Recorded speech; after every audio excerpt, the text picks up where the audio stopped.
national de sécurité est avancé. Il se déroulera lundi matin. Nous verrons avec Loïc Parmentier pourquoi les autorités ont pris cette décision. Bonsoir à tous. Dans ce RTL Info 19h, nous irons également à Anvers, la province belge où le virus circule le plus. Les autorités locales prennent de nouvelles mesures. Partout en Belgique, le port du masque est obligatoire depuis ce samedi dans les lieux publics fréquentés. Une règle plutôt bien accueillie. Une application de traçage des malades est en préparation chez nous. Elle devrait être prête dans le courant du mois de septembre. 2 entreprises belges y travaillent. Avec le coronavirus, les festivals se tournent également vers le digital. À Durbuy, les campeurs peuvent vivre un peu l'ambiance Tomorrowland. Et il va revivre l'atmosphère du ring. À 54 ans, l'ancien boxeur Mike Tyson va remettre les gants.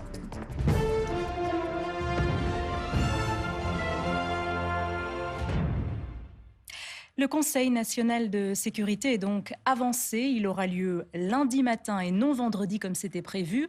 Et de nouvelles mesures pourraient être annoncées. Loïc Parmentier, qu'est-ce qui a poussé les autorités à prendre cette décision ? C'est assez simple. Officiellement, les chiffres de l'épidémie de coronavirus ne sont pas bons. Le gouvernement a donc demandé en urgence à Céléval, qui est la cellule d'évaluation, un nouveau rapport pour dimanche soir, demain soir. Et sur base de ce nouveau document, un Conseil national de sécurité se tiendra lundi matin à 9h. Il nous revient que parmi les informations reçues par les autorités, il y aurait du changement dans la charge virale du coronavirus. C'est la question des super contaminateurs, des personnes qui contaminent plus que la normale.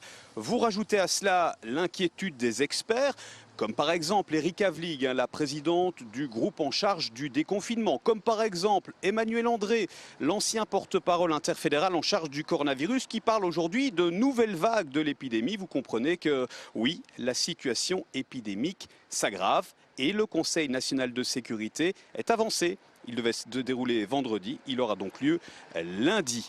Attention, il sera question de mesures supplémentaires au niveau national, mais déjà aujourd'hui, depuis ce matin, les bourgmestres peuvent prendre des mesures locales ciblées pour lutter contre l'épidémie de coronavirus. Et ces mesures peuvent aller très loin, cela peut aller jusqu'à un reconfinement, par exemple, d'un quartier problématique. Est-ce que j'ai une Merci Loïc. Évoquons à présent dans le détail les chiffres de l'évolution de la maladie en Belgique.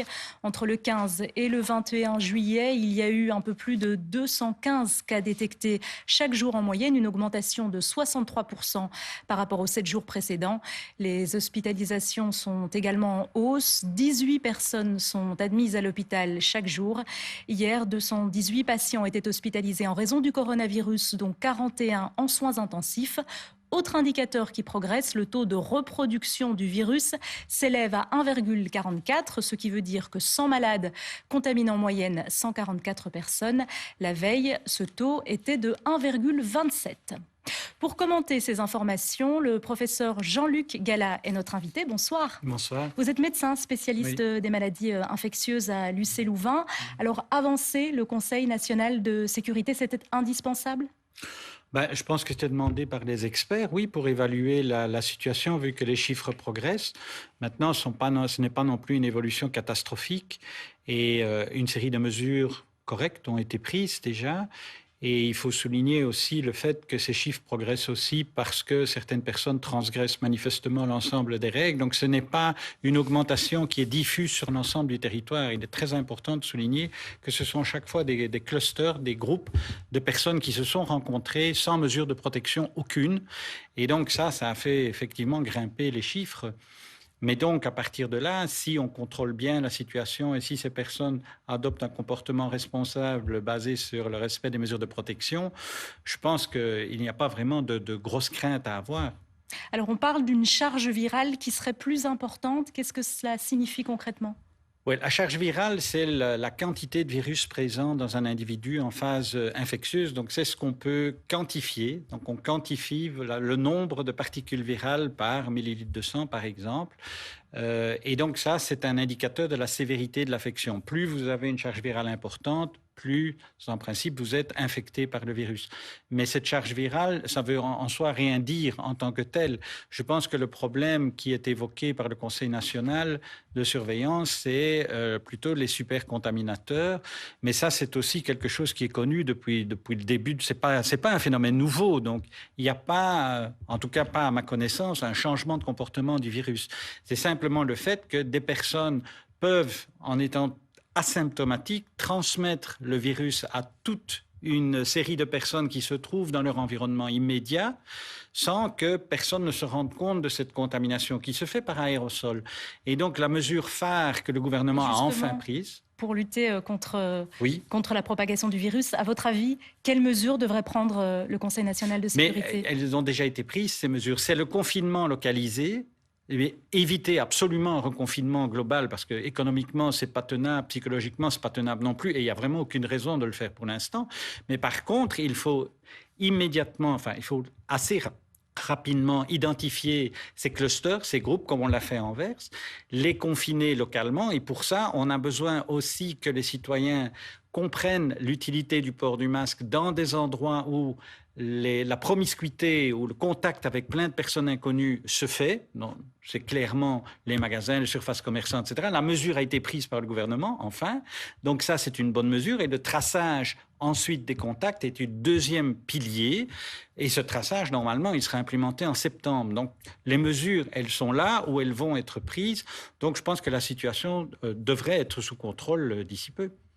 Restez avec nous, professeur Gala, puisqu'on va évoquer la situation à Anvers. Les nouveaux cas de coronavirus y augmentent rapidement, plus vite que dans le reste du pays. La ville a donc pris des mesures, notamment pour limiter les contacts entre les personnes. Sur place, Laura Van Lerberg, Denis Caudron.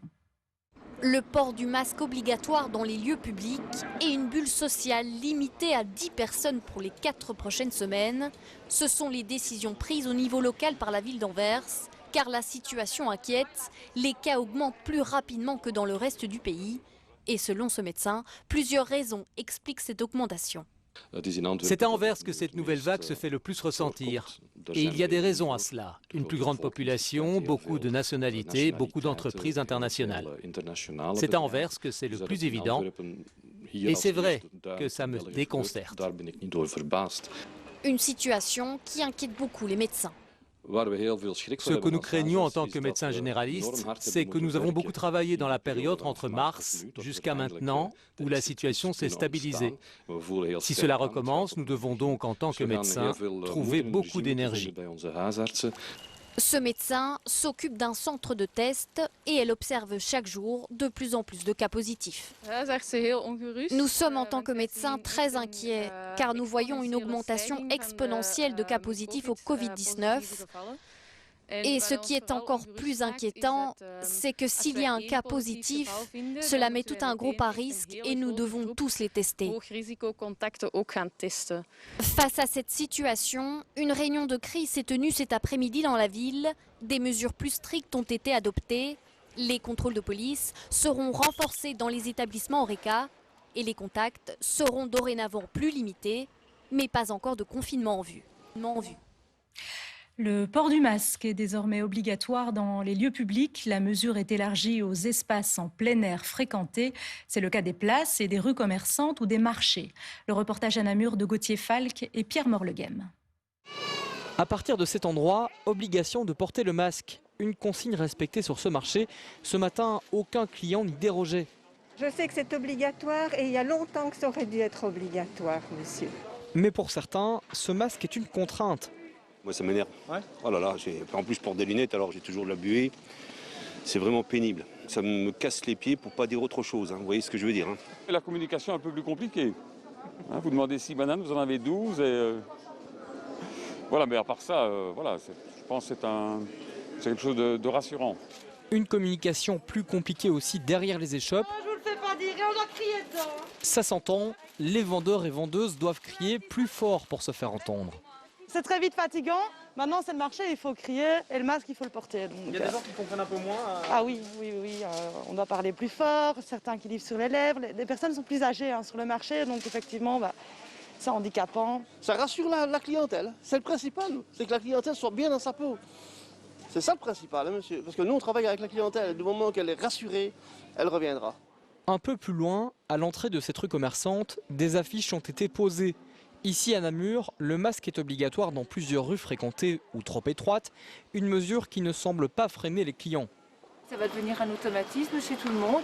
Franchement, non, c'est pas un problème. Ça rassure beaucoup plus d'aller dans les magasins maintenant que tout le monde a son masque. Ceci dit, dans certains commerces, on craint une fréquentation en baisse. J'ai quand même peur que les gens se disent « Ah bah, même en ville, on doit porter le masque, donc je vais rester chez moi ». Et donc hier, par exemple, j'en ai parlé avec des clientes et il y a des clientes qui m'ont dit « Oh, je viens aujourd'hui parce qu'à partir de demain, le masque est obligatoire en rue, donc je pense à mon avis, ça va se calmer ». Ce matin, le port du masque était donc respecté à Namur, mais il est encore trop tôt pour déterminer s'il aura un impact sur les magasins. Pour vérifier l'application des règles et notamment le port du masque, les contrôles de police sont également renforcés sur le terrain. L'objectif aujourd'hui était surtout préventif. Nos équipes ont suivi des patrouilles en pleine action à Bruxelles et à Mons. Reportage signé Aurélie Henton et Gaëtan Zanqueta avec Arnaud Gabriel et Guillaume Huils. L'arrêté est sorti seulement dans la nuit, on va dire. Les gens ne sont pas encore forcément au courant, donc on va faire les remarques. Ben ça va, hein. Moi j'en ai déjà vu 2-3, ils ont le masque. La patrouille démarre. À Mons, le masque, c'est la norme dans tout le centre-ville. Vous l'avez sur vous? Oui, super. Oui, on comprend et c'est mieux ainsi, au moins tout le monde est au courant. Police Secours poursuit sa ronde à pied dans le piétonnier. Ben, si vous le savez, pour la suite vous le savez. Ah ben, super. Constat, la plupart du temps il s'agit d'oubli, vite réparé. Belle surprise pour nous parce qu'on n'a vraiment pas eu beaucoup de remarques à faire et étonnamment les gens ont eu l'information ou ont pris juste le pli de porter un masque par mesure de précaution dû au Covid. L'équipe en profite pour rappeler d'anciennes règles. Je sais que c'est compliqué mais la distanciation sociale au maximum. Hein. Autre zone montoise concernée par le contrôle, les zonings commerciaux et leurs parkings. Le masque est obligatoire même sur la voie publique. Ça va? En France, le masque n'est pas à l'extérieur. Sur les endroits couverts, c'est tout. Vous n'êtes pas obligé vu que vous faites du sport. Enfin, la trottinette est considérée comme sport. Donc. Il faut le masque dans cette zone de loisirs, pourtant au grand air. Il y a de la proximité, donc oui, je pense que c'est logique. Donc voilà, j'aurais dû le mettre, effectivement. À Bruxelles, des rappels à l'ordre par dizaines. 7 équipes sont mobilisées pour faire respecter les règles dites Covid. Nul n'est censé ignorer la loi, mais aujourd'hui on est là dans la prévention pour vous en informer. Masques, distanciation, commerce et restaurants, les contrôles sont nombreux. Est-ce que tout se passe bien concernant les nouvelles mesures pour le Covid? On est prêt. À Bruxelles comme à Mons, pas encore de répression, montant de l'amende 250 €. Pendant tout le week-end, on est dans la prévention. Et à partir de lundi, on va commencer à sanctionner. Sanctionner, mais aussi donner de petits coups de pouce pour ceux qui n'ont pas de masque. Autre changement dès ce samedi, l'obligation de laisser ses coordonnées dans les cafés et les restaurants. Pour faciliter un éventuel traçage des malades, les clients doivent remplir un formulaire, une mesure qui fait encore débat dans certains établissements. Michael Menten et Julien Raway. Ceux qui vont signer et mettre leur nom et le numéro de téléphone, ils le font. Ceux qui ne vont pas le faire, ils ne le font pas. Ils ne vont pas l'obliger non plus. Hein. Un cahier et un bic à disposition, et puis c'est tout. Amedeo et Marcello refusent d'imposer le formulaire à leurs clients, par crainte de les faire fuir. Et nous, on a su assumer beaucoup des problématiques qu'on a eues jusqu'à maintenant, mais il ne faut pas y en ajouter, sinon on va contre un mur. On n'est pas gendarme ici, hein. Et ça va nous poser des problèmes colossaux même. Un problème aussi pour cette serveuse qui ne sait pas vraiment comment s'y prendre pour contrôler les gens. On n'a rien reçu. Il n'y a personne qui est venu nous demander comment faire ou nous expliquer comment, donc on a fait ça à l'ancienne. On a fait ça avec un cahier et un bic. Impossible aussi de vérifier chaque donnée remise par les clients. Je ne peux pas prendre leur numéro et leur téléphoner pour être sûr qu'ils ont le bon numéro, donc c'est vraiment aléatoire. On espère que les clients sont honnêtes. À quelques mètres de là, certains clients n'ont reçu aucun formulaire. Aïe aïe aïe, papa cucul, le patron. Tant mieux, car pour Michel, cette mesure est impraticable. Ça va être une belle catastrophe cette affaire-là. Hein. Ça ne va pas servir à grand-chose. Ici, voilà, quand il n'y a pas trop de monde, mais sinon, à la mer du Nord, allez-y un peu, faire les formulaires de tout le monde. C'est pas possible. D'autres sont catégoriques. Je ne le donnerai pas, je n'ai pas confiance. Je ne suis pas sur les réseaux sociaux, ni sur Facebook, rien du tout. Il n'en est pas question. Et pourtant, certains établissements imposent la nouvelle mesure. Ici, celui qui refuse de donner ses coordonnées. Malheureusement, je ne peux pas servir les personnes. Parce que s'il y a un contrôle juste à ce moment-là, les pots cassés seront pour le serveur et pour le patron. Des contrôles d'ailleurs prévus dès la semaine prochaine pour que cette règle soit respectée dans tous les établissements. Le spécialiste des maladies infectieuses Jean-Luc Gallat est toujours avec nous. Vous étiez l'un des premiers à défendre le port du masque en Belgique. La mesure a été prise, elle a même été élargie. Est-ce qu'elle est suffisante pour empêcher une seconde vague? Oui, je pense qu'elle est suffisante parce qu'il faut aussi bien se dire que ces mesures sont contraignantes. Et on mesure bien la difficulté qu'il y a pour un certain nombre de personnes d'accepter le port du masque. Mais ça doit devenir un facteur culturel. Je reviens de Turin où j'ai pu tester plusieurs milliers d'Italiens pour le Covid. Et j'ai vu dans cette ville comme à Milan et à Turin que ça fait partie de leur culture parce qu'ils ont vécu vraiment une crise très, très importante. Donc, ce n'est pas une fatalité. Le masque est vraiment quelque chose d'important qui permet d'éviter les chaînes de transmission, de casser les chaînes de transmission. Maintenant, il faut une balance dans toute mesure. Comme c'est coercitif, il ne faut pas obliger les gens à le porter tout le temps. Il faut réserver cette mesure à des circonstances vraiment très particulières où, on l'a rappelé dans votre reportage, la distanciation sociale n'est pas possible. Contact dans les magasins, les visites de musées, les restaurants, en tout cas jusqu'au moment où on occupe sa place. Et quand on se déplace, évidemment, dans le restaurant, idem.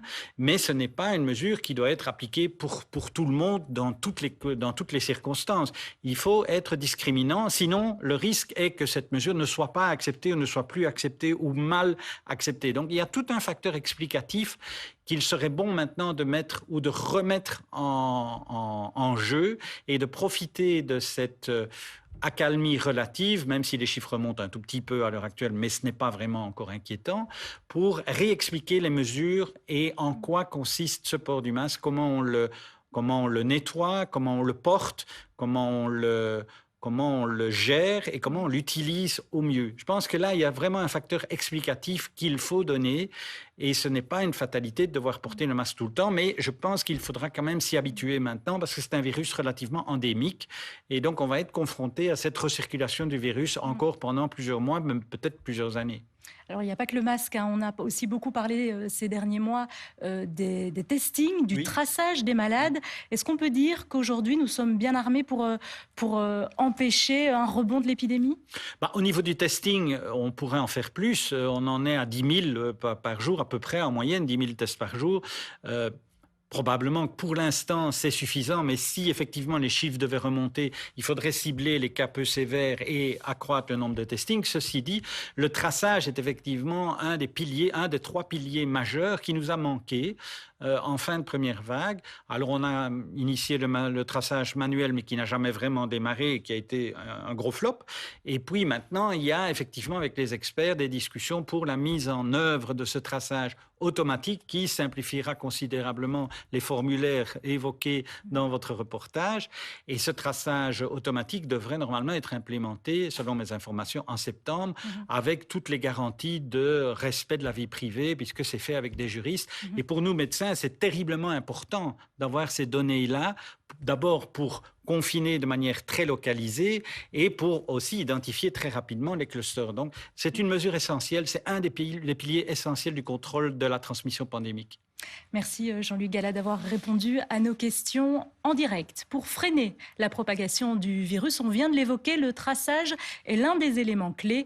2 entreprises belges ont été choisies pour développer une application à télécharger sur les téléphones. L'objectif est de prévenir les personnes qui sont entrées en contact avec un malade. Comment ce dispositif va-t-il fonctionner? Mélanie Renda avec Nathan Gerlache. Vous êtes dans un marché. Autour de vous, des personnes que vous ne connaissez pas. Peut-être que l'une d'entre elles est infectée par le coronavirus. Dès septembre, une application devrait être en mesure de vous prévenir d'un tel contact. Si d'aventure vous tombez malade, vous le reportez à un journal, toujours de façon anonymisée, avec un accès anonymisé, et régulièrement, les applications des autres personnes viennent consulter ce journal pour voir si elles ont été en contact, oui ou non, avec vous. Le Belge sera libre de télécharger ou non cette application. À la différence des pays asiatiques, ce n'est pas les données GPS qui seront utilisées. Le système fonctionnera par Bluetooth. Il n'est pas question de traquer la position géographique des gens, c'est une solution d'exposition locale. Donc ça fonctionne vraiment quand vous êtes pendant 15 minutes à une certaine distance, qui est 1,50 m, 2 m, d'une autre personne. Ce modèle se calque sur celui déjà appliqué en Allemagne. La personne infectée reçoit un code de son médecin à remplir dans son téléphone. Un système qui permettrait de respecter les données relatives à la vie privée. Donc ce sont des codes que votre téléphone génère, parce qu'on veut vraiment que l'information, ce soit vous qui la génériez, vous qui la gardez. Il n'y a pas d'autorité centrale qui génère des codes. Comme c'est vous à la base qui avez généré les codes, il n'y a que vous qui savez comment vous les avez générés. Et c'est ça qui protège la vie privée.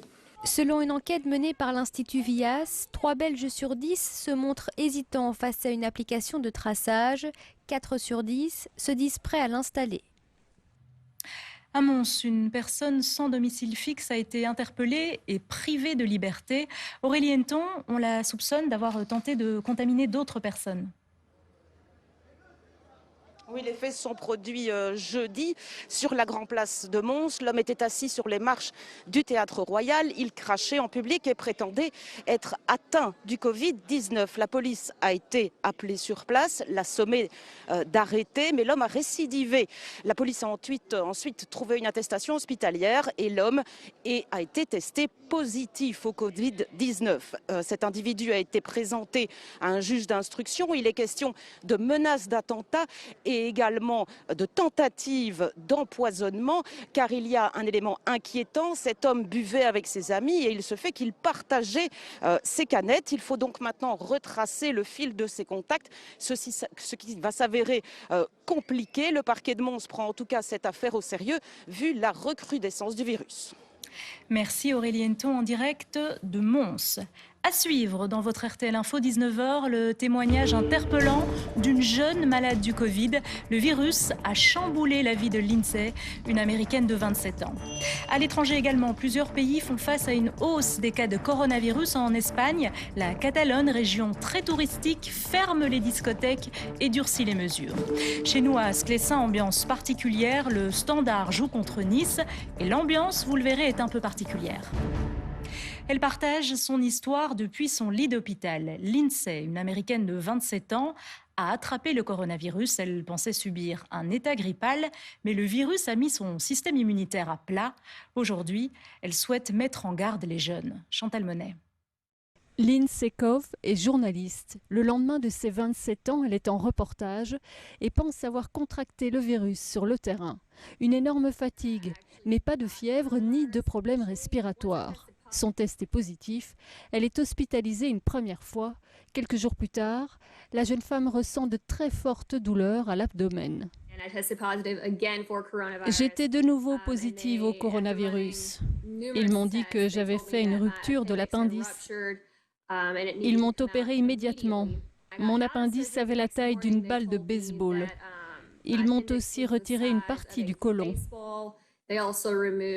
Ils m'ont dit que le coronavirus avait été comme un coup de foudre pour mon corps. Lindsay n'a pourtant jamais eu de mal à respirer. Les médecins pensent que c'est dû au stress de mon corps qui était en train de lutter contre le coronavirus. Ils m'ont dit qu'ils avaient plusieurs patients qui souffraient de symptômes gastro-intestinaux, mais on n'en sait pas encore assez sur cette maladie. Cette jeune Américaine s'était dit que si elle contractait le virus, elle serait dans le pire des cas, malade pendant 2 semaines. Je voudrais dire avant tout que cela n'a rien à voir avec une grippe. J'ai eu la grippe, mais ceci est bien pire, sans même parler de mes problèmes d'appendice. Je ne sais pas quel impact cela aura sur le reste de ma vie. Ils m'ont dit que mes poumons étaient plutôt en bon état pour un patient Covid, mais ils sont diminués. Mais j'ai perdu aussi un morceau de mon côlon et je risque d'avoir des problèmes plus tard. Ils ne peuvent rien me dire pour le moment. 5 semaines après les premiers signes de fatigue, l'INSEE a souhaité témoigner pour faire prendre conscience aux jeunes de la gravité de cette maladie. Et dans le monde, l'épidémie de coronavirus continue sa progression. Pour y faire face, le port du masque se généralise et les restrictions se multiplient. Plusieurs pays constatent une augmentation des cas détectés. En Espagne, la Catalogne a décidé de fermer ses discothèques. Mélanie Renda. Fermeture des boîtes de nuit ainsi qu'un couvre-feu des bars et restaurants dès minuit. La Catalogne prend de nouvelles mesures pour faire face au rebond du nombre de contaminations dans la région. Une restriction d'au moins 14 jours, décidée alors que l'Espagne enregistre 280 nouveaux cas de Covid-19 ces dernières 24 heures, soit 3 fois plus qu'il y a 2 semaines. Les restrictions reprennent de la vigueur un peu partout dans le monde. La France, qui enregistre une augmentation de près de 30% des contaminations cette semaine, imposera désormais un dépistage obligatoire aux voyageurs en provenance de 16 pays, dont les États-Unis et la Turquie. Les voyageurs seront tenus de disposer d'un test attestant qu'ils ne sont pas porteurs du virus pour embarquer dans les avions correspondants. Le port du masque dans les lieux publics fermés devient obligatoire aussi en Angleterre. Dans le pays, les nouvelles contaminations augmentent à nouveau, une situation qui inquiète l'Organisation mondiale de la santé. La récente résurgence des cas de Covid-19 dans certains pays après l'assouplissement des mesures de distanciation est certainement une cause d'inquiétude. Au Brésil, deuxième pays le plus touché au monde par la pandémie, 50 000 nouveaux cas ont été enregistrés pour le 3e jour consécutif. Des chiffres qui obligent le pays à annuler le carnaval de Sao Paulo, tandis que Rio de Janeiro réfléchit aussi à cette option. Aux États-Unis, les Nations Unies mettent en garde contre un usage disproportionné de la force. Les manifestations antiracistes se poursuivent et elles sont parfois violemment réprimées par les agents fédéraux. À Portland, des heurts se déroulent presque chaque nuit, si bien que des dizaines de mamans ont décidé de former un mur, une barrière humaine entre les manifestants et les forces de l'ordre. Toujours à l'étranger, tension entre les États-Unis et la Chine. Washington accuse des ressortissants chinois d'espionnage à grande échelle. Et d'après Le Soir, une entreprise belge aurait également été visée par la manœuvre. Pékin a ordonné la fermeture sur son territoire de l'une des représentations diplomatiques américaines. Chantal Monet. L'emblème des États-Unis est retiré de la façade du consulat américain de Chengdu. Les camions de déménagement sont arrivés. La Chine a ordonné hier la fermeture de cette représentation diplomatique. Une mesure de représailles suite à la décision des Américains 3 jours plus tôt de fermer le consulat chinois au Texas. Une véritable plaque tournante de l'espionnage chinois et du vol de la propriété intellectuelle américaine, selon le chef de la diplomatie américaine, dans un discours d'une rare virulence. Un jour, le président Nixon a dit craindre d'avoir créé Frankenstein en ouvrant le monde au Parti communiste chinois. Nous y voici. La vérité est que nous, les nations libres, avons ressuscité l'économie défaillante de la Chine, seulement pour voir Pékin mordre les mains internationales qui le nourrissent. La Chine est aujourd'hui de plus en plus autoritaire et agressive face à la liberté chez elle et ailleurs. Le président Trump a dit ça suffit. Pékin n'a guère apprécié et répond par la voix du porte-parole des Affaires étrangères. M. Pompeo a proféré des attaques non fondées à l'égard de la Chine. Son discours ignore les faits, confond le vrai et le faux et est biaisé idéologiquement. C'est une mentalité de guerre froide. Les relations entre la Chine et les États-Unis se dégradent fortement. Les deux pays sont en guerre commerciale depuis 2 ans sur fond de 5G et d'espionnage industriel.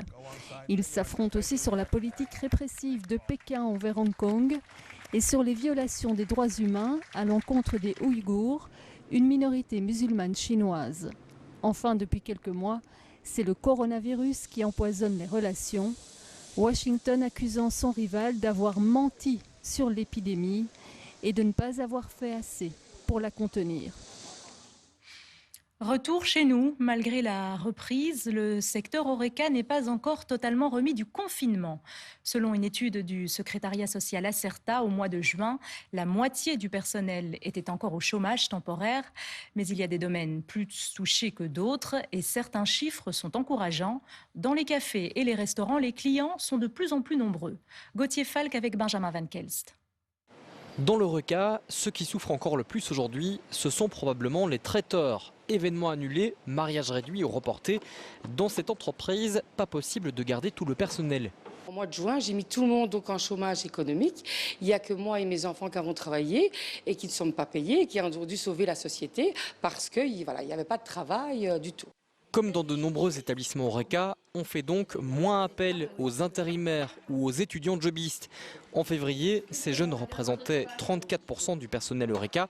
En juin, plus que 16%. 15, 20, grand maximum. Et même les mariages. Donc les gens hésitent et remettent tout à l'année prochaine. Du coup, ça reste compliqué. Tout à fait. Parce qu'on passe de 100 couverts à 20, 30. Donc l'année passée, je travaillais beaucoup d'étudiants, avec beaucoup d'intérimaires, que je n'ai pas repris cette année-ci. Ceci dit, ces chiffres sur l'emploi pas très encourageants datent du mois dernier.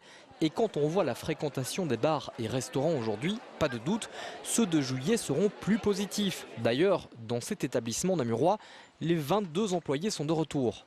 La première semaine, le midi était plus calme parce que beaucoup de gens encore en télétravail. Et donc le midi, on faisait 60-70 couverts le midi, mais le soir directement complet. Et puis on a laissé passer la première semaine et depuis...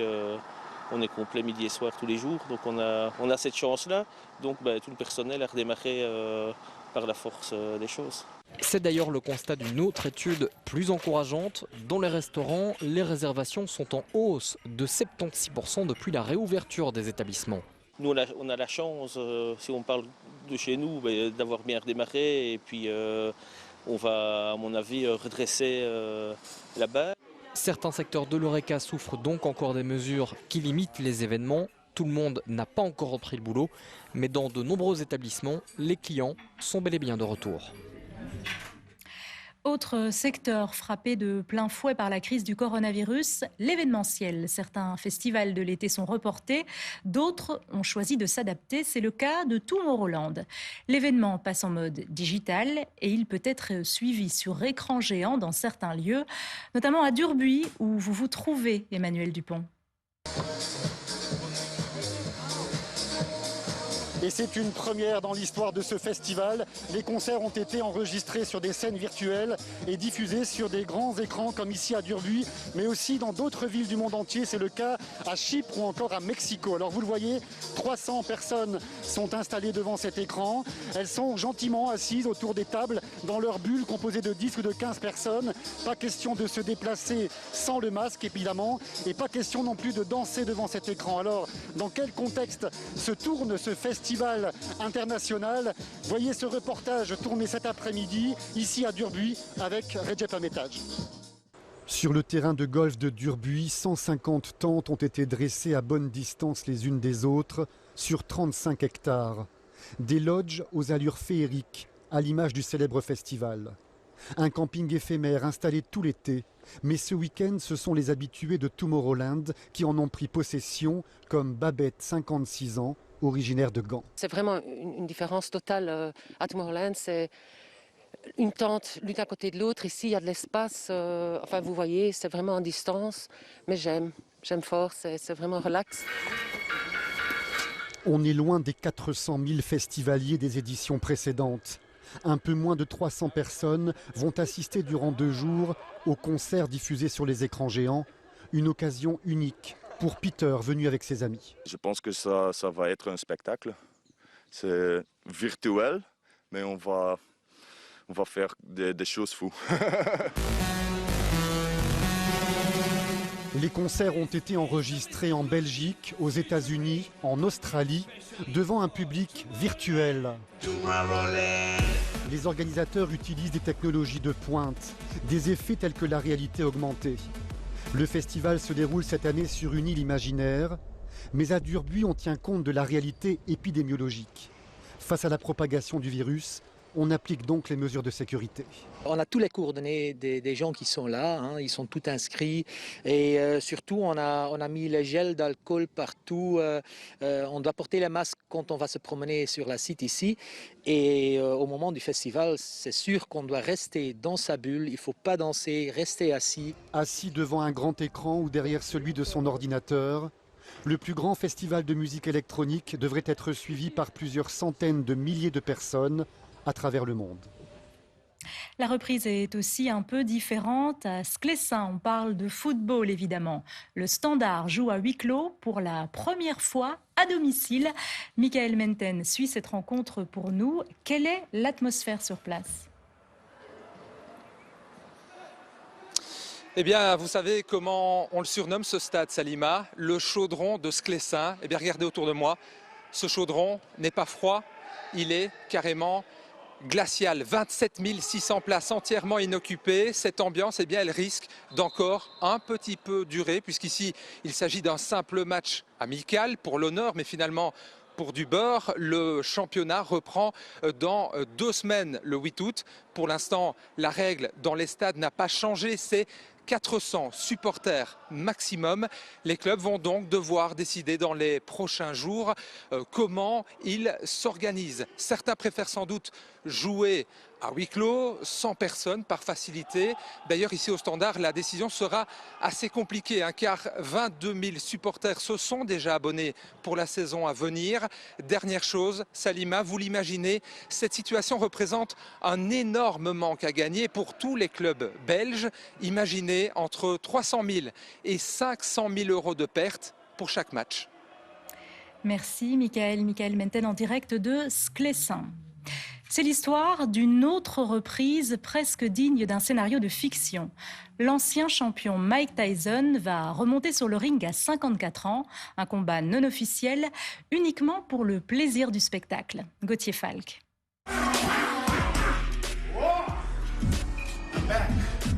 Il est de retour et à part sa barbe grise, on a du mal à croire que Mike Tyson a dépassé les 50 ans.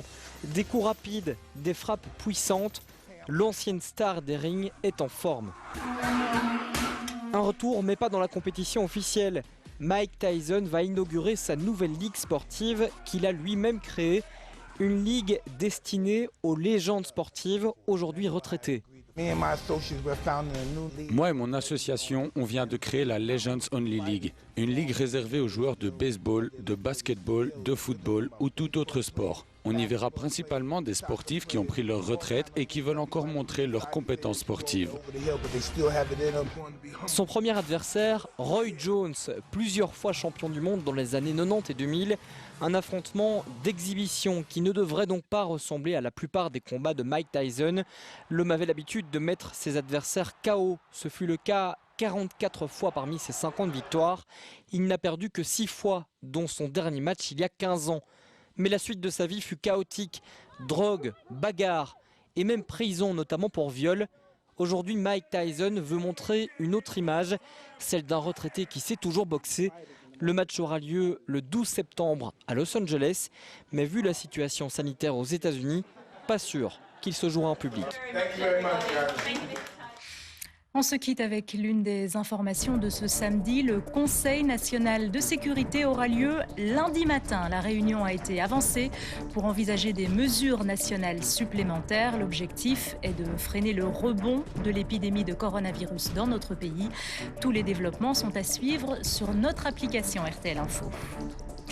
C'est la fin de cette édition. Merci de nous suivre. Tout de suite, les prévisions météo de Vanessa Matagne. Passez une excellente soirée. Je vous retrouve demain dès 13h. Prenez soin de vous. RTL Info continue en radio, sur Internet et sur les applications mobiles.